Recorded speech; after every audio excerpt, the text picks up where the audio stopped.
Assalamualaikum warahmatullahi wabarakatuh. Perkenalkan, kami dari kelompok 10 akan mengerjakan tugas pengantar ilmu budaya, membahas fenomena terkait budaya K-pop yang mempengaruhi budaya Indonesia dan apa saja nilai-nilai yang dibawa. Perkenalkan, saya Zalika Farhafiza dengan NIM 3 digit terakhir 192. Perkenalkan, nama saya Mabel Rizkwita Fauzani dengan 3 NIM digit terakhir 180. Perkenalkan, saya Cynthia Trisna dengan NIM 3 digit terakhir 169. Perkenalkan, saya Vira Indriana dengan 3 digit NIM terakhir 166. Nah, pertama-tama kita mau nanya ke narasumber kita, seberapa tahu sih narasumber kita tentang budaya yang akan kita bahas kali ini? Menurut kalian gimana sih K-pop memperkenalkan fashion, musik, atau visual? Menurut saya, bagaimana K-pop itu dari sendiri mengenalkan tentang fashion, visual, itu tuh lewat dari bentuk MV. Kalau di K-pop itu kan ada bentuk video musik yang disajikan buat para penonton. Nah, dari visualnya itu, visual dan fashionnya ada beberapa seperti aktor atau aktris dan para idol-idol menggunakan pakaian-pakaian yang modis. Jadi ketika budaya itu masuk ke Indonesia, jadi orang-orang Indonesia, warga Indonesia tuh seperti terpacu, seperti melihat bahwa fashion itu bagus. Jadi mereka mengikuti apa fashion yang tren dari hal itu sendiri, seperti gaya rambut, cara berpakaian, ataupun penampilan tersebut, sehingga warga Indonesia ini tuh bisa mengimprovisasi visual ala Korea, kalau anak zaman sekarang bilang itu sih. Oh, jadi gitu mengenai kamu. Terus? Nah, tadi kan seperti yang dijelaskan dari Mabel, kan ada visual sama fashion ya. Nah, menurut kalian dari nilai musiknya itu apa? Menurutku ya, musik itu dari K-pop sendiri itu berbagai macam genre kan. Dari musik itu masyarakat Indonesia tuh jadi tahu berbagai genre. Lewat musik jadi bisa mengekspresikan diri. Jadi yang kita biasanya menonton ke genre apa-apa, jadi kita bisa lebih tahu genre-genre di K-pop itu sendiri. Dan jadi cukup menjadi tradisi sebenarnya di budaya itu. Jadi fashion, visual, musik itu mirip-mirip lah ya gitu. Baik, terus menurut kalian ini nilai apa yang paling kuat tercermin dalam fenomena K-pop saat ini? Nah, sekarang kan teknologi kan udah maju ya, banyak banget tuh pengaruh-pengaruhnya. Kalau dari K-pop sendiri tuh kayak ada, kalau di K-pop tuh ada soal vote, streaming, terus juga ada kayak fansign, itu kayak video call sama K-pop idol gitu. Dan itu menurutku bisa buat buat nilai dari teknologi itu sendiri sih, karena kan kita tuh bisa terhubung dan mendukung idol kita itu dari sosial media gitu. Jadi kita tuh bisa mengaplikasikan aplikasi-aplikasi voting ataupun streaming itu dari YouTube juga bisa, atau dari Spotify juga bisa. Terus sama Weverse itu kayak misal kalau idol K-pop itu kayak ngepost postingan buat, biasanya sih kalau bahasanya dari K-popers kayak ngabarin fansnya gitu, atau ngirim-ngirim foto sama live gitu juga dari aplikasi Weverse itu. Oh, begitu ya. Berarti itu nilai budaya dari teknologi itu sangat kuat.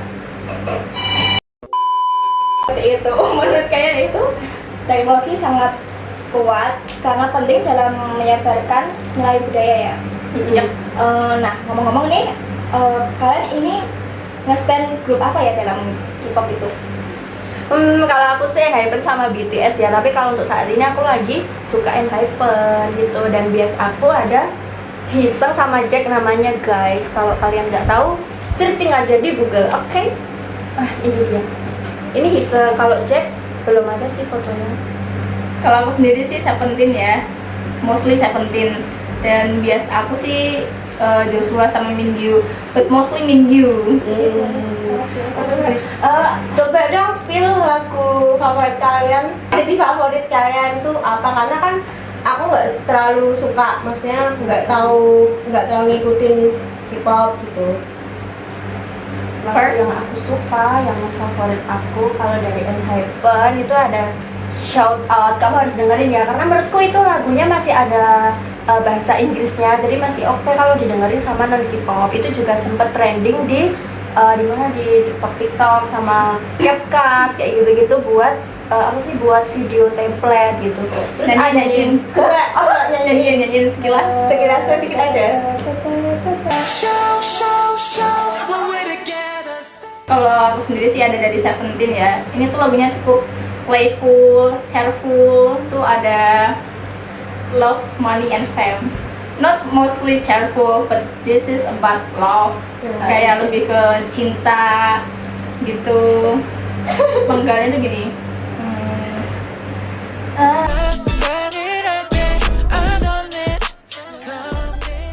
Gitu sih. Bentar, aku mau tahu dong itu artinya apa ya, Pak? Itu tuh kayak tentang cinta, hiburan, dan uang. wow.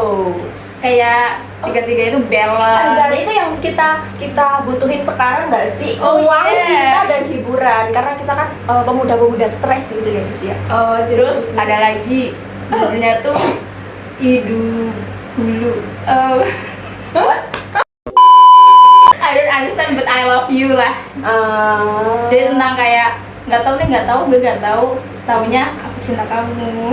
Sarang itu cegil ya guys ya, itu biasanya Iya, itu ada gila. cegil.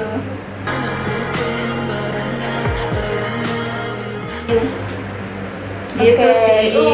Oke.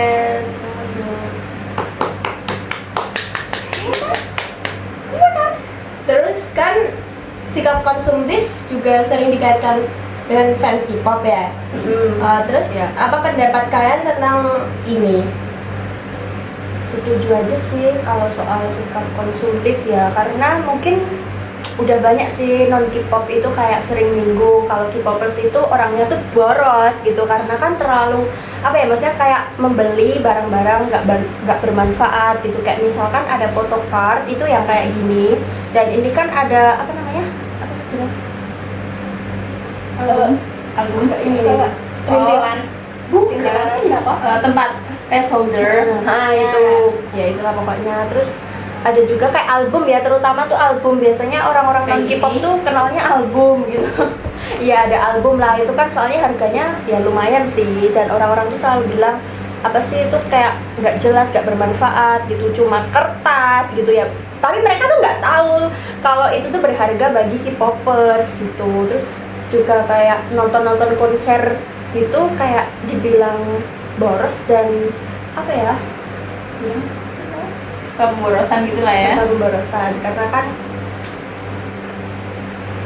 Ya karena kan buang-buang buat duit juga sebagai kan ya. hiburan doang aja ya. Dan juga buang-buang duit gitu, karena kan cuma konser-konser gak jelas gitu. Padahal kan ya kalau untuk konser kan gak cuma K-pop ya guys, bisa juga artis-artis luar gitu, kayak Menghibur ya. kayak Coldplay gitu. Terus apa lagi? Banyak lah. Banyak. Juga lightstick gak sih? Ya lightstick tuh yang buat gini-gini Yang biasanya buat jadi lampu di konser itu sendiri. Iya. Padahal tuh manfaatnya juga banyak guys, selain Bisa untuk buat penerangan waktu mati lampu. bener banget. Jadi nggak cuma buat konser aja sih kalau lightstick itu. Banyak lah. Sebenarnya tuh banyak, tapi kan mungkin non K-popers tuh taunya kayak nggak bermanfaat lah, atau kayak nggak jelas gitu-gitu. Gitu sih ya. Kayak center gitu lah. Bisa center. buat center gitu lampu. Jadi kalau mati lampu tuh nggak ada center, bisa jadi optional lain. betul Plastik. sekali. Ya kira-kira gitulah ya. Kira-kira gitu ya kalau Atau enggak dari perintilan lain yang mostly itu kayak dari agensinya sendiri tuh nyediain kayak gantungan kunci lah atau boneka. Biasanya sih Baju boneka juga ada ya, nggak sih? iya baju juga Baju ada, gitu. tumbler kayak gitu, karena kan official langsung dari artisnya, biasanya kan ada tanda tangan yang buat itu makin banyak diminati dan Iya. buat harganya tuh cukup mahal. Kalau ini pasti tau lah soal tanda tangan artis kan ya berharga ya untuk para fans-fansnya gitu. Itu sih dari kita. Apa dari barang-barang yang telah disebutkan seperti tadi album atau PC. Nah, menurut kalian itu bagaimana kalian menanggapi tentang barang-barang yang diperjualbelikan namun tidak official atau unofficial maksudnya? Menurut kalian gimana nih? Kalau dari aku sih sebenarnya apa ya? Kalau aku sih nggak apa-apa ya, karena biasanya kan kalau yang official itu biasanya ya lumayan mahal, tapi tergantung dari fotonya juga sih. Tapi kalau dari kalau unofficial tuh biasanya tuh dibuat ini pas kita nonton konser secara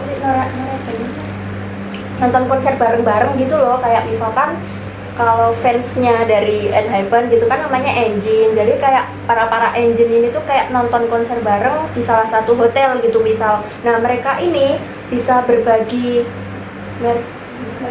merchandise gitu, kayak misal photocard atau gantungan kunci, terus juga permen-permen gitu juga, atau gelang yang udah dikreasikan gitu loh guys. Dan itu tuh bisa menambah apa ya, menambah teman baru juga, karena kan mereka kan juga ngasihnya tuh secara sukarela gitu, kayak siapa yang mau freebies itu kan namanya freebies ya. Jadi menurut aku nggak masalah sih kalau unofficial gitu. Menurut aku sih juga ya, kayak kalau nggak unofficial tuh kayak ngobati rasa pingin kita aja, karena nggak bisa beli yang official karena ya mahal, budget cuma ada segini, apalagi kan pelajar kan ya, jadi Iya, bisa beli yang itu sih unofficial gitu, karena sendiri. kita kan juga butuhnya kan fotonya ya. Iya kan, fotonya jadi gitu. kalau orang nggak benar-benar tahu juga nggak terlalu beda ya sebenarnya, Iya, nggak benar. terlalu beda yang jelas-jelas banget Iya. dari si official sama unofficial ini sendiri, jadi ya gitu. Nah, jadi seperti itu ya. Nah, dari diskusi-diskusi kita yang telah kita dapatkan pada hari ini, menurut kalian bagaimana sih cara kita mempertahankan nilai budaya kita sendiri dari pengaruh budaya-budaya luar, terutamanya itu budaya K-pop yang kita bahas? Menurut aku sendiri, jadi itu kita harus pintar memilih, nyeleksi gitu kan, karena dari budaya itu sendiri tuh di zaman sekarang tuh ada sebutan kebaya, tapi itu kebaya Korea. Padahal kebaya itu kan asli dari Indonesia kan, udah ada bahkan dari zaman penjajahan dulu gitu kan. Karena budaya Korea yang selalu apa-apa dipadukan kayak fashion Korea lah atau ala Korea, jadi itu tercipta kayak apa? Kebaya Korea itu sendiri gitu. Jadi itu sebenarnya harus pintar-pintar milih sih, nggak semua tuh harus diambil, jadi harus disaring juga. Kalau menurut aku sih kalau kayak gitu sih kayak too much ya, kayak terlalu berlebihan gitu sampai kebaya Korea. Jadi kita harus milih-milih. Fashion sih boleh ya, kayak buat keluar atau ke mall atau something yang lain kayak gitu. Itu sih, dan ya gitu. Nah kalau tambahan dari aku sih ini ya guys, sebenarnya nilai atau budaya kita tuh juga belum sepenuhnya hilang, karena ada kok kayak misalkan kita konser di Indonesia gitu ya, konser K-pop di Indonesia itu biasanya sebelum konsernya mulai kita tuh masih tetap nyanyi Indonesia Raya gitu loh, buat apa ya, sebagai identitas diri kita gitu loh. Dan juga itu kan konsernya kan di negara kita, jadi ya kita harus tetap mempertahankan itu dan kita tetap melakukan itu gitu. Kita masih apa ya, melakukan hal-hal ataupun membawa identitas kalau kita itu orang Indonesia gitu. Yang nggak boleh fanatik juga kan ya. Iya, nggak boleh fanatik. Nah, jadi kesimpulannya itu, walaupun kita suka sama budaya-budaya luar, tapi kita tuh tidak menghilangkan nilai budaya kita sendiri ya. Iya, harus nyaring gitu kan. Bahkan tuh kayaknya idol konser di Indonesia tuh masih sempat saling nyanyi lagu-lagu Indonesia Iya. gitu kan. Heeh, Saling nyanyi menghargai lagu juga Indonesia. kan. Iya, tapi Terus ya juga tetap harus apa, nyaring. ngomong bahasa Indonesia juga. Iya, juga belajar bahasa Indonesia, belajar makan makanan banyak hal. Indonesia. Iya, bahkan kita juga pernah pakai batik gitu kan. kita kan masih bisa memperkenalkan budaya Iya. kita juga gitu loh. Jadi saling saling- menguntungkan timbal balik kayak gitu. Bener banget. Sih. Ya. Juga kan ada idol Korea yang dari Indonesia sendiri Iya, kan. Jadi iya. makin bisa nih kenalin Indonesia ke negara luar, lebihnya Korea itu sendiri. Iya, Ada makin 3 kan ya? Ada 3 kan, kayak 1 dah. Iya. Udah nggak tahu tuh grupnya. mulai terombang-ambing. Yang baru-baru ini sih itu ya si Carmen itu dari SM Entertainment itu sendiri. Nah, ada juga salah satu idol itu yang namanya Zayan tuh dari grup apa? Zodiac. Zodiac tuh bacanya ya itulah pokoknya. Dia kan juga sempat ikut Indonesian Idol yang keberapa gitu, tapi dia tuh nggak lolos di babak final atau gimana? Bukan babak final, nggak lolos di tahap selanjutnya lah pokoknya. Terus akhirnya dia mencoba ikut Kompetisi di Korea, audisi kayak gitu. audisi di Korea gitu, dan akhirnya dia sekarang udah jadi idol K-pop. Jadi kan kita nggak tahu ya di mana kita sukses gitu. Iya bener sih, kadang negara sendiri kan belum tentu diterima Kadang kan. negara sendiri tuh belum tentu kemampuan kita tuh diterima gitu loh. Hitung-hitung juga kenalin kan ya negara kita Iya, ke negara bener. sebelah gitu. Jadi nggak cuma K-pop yang bisa mempengaruhi, tapi kita juga bisa memperkenalkan budaya kita ke negara-negara lain gitu. Oh jadi seperti itu ya. Terima kasih banget ya buat kalian karena kita jadi tahu tentang bagaimana nilai budaya dalam K-pop ini yang termasuk kayak teknologi, fashionnya, visualnya ataupun budaya konsumtifnya kan kita jadi tahu. Kasih juga loh tadi udah ngerekomendasiin lagu-lagunya. Oke, jangan lupa didengerin ya. Nah kan kalian juga tadi menyebutin grup-grup yang kalian sukai. Aku Ya. jadi kepo nih sama grup-grup itu. Oh ya, kepoin aja nggak apa-apa. OTW STEM. Stan 17 ya, jadi baby karat. Yeay, Stan and Hyben juga. Baik, cukup sampai sini podcast kita kali ini. Terima kasih, see you next time. Bye-bye. Bye.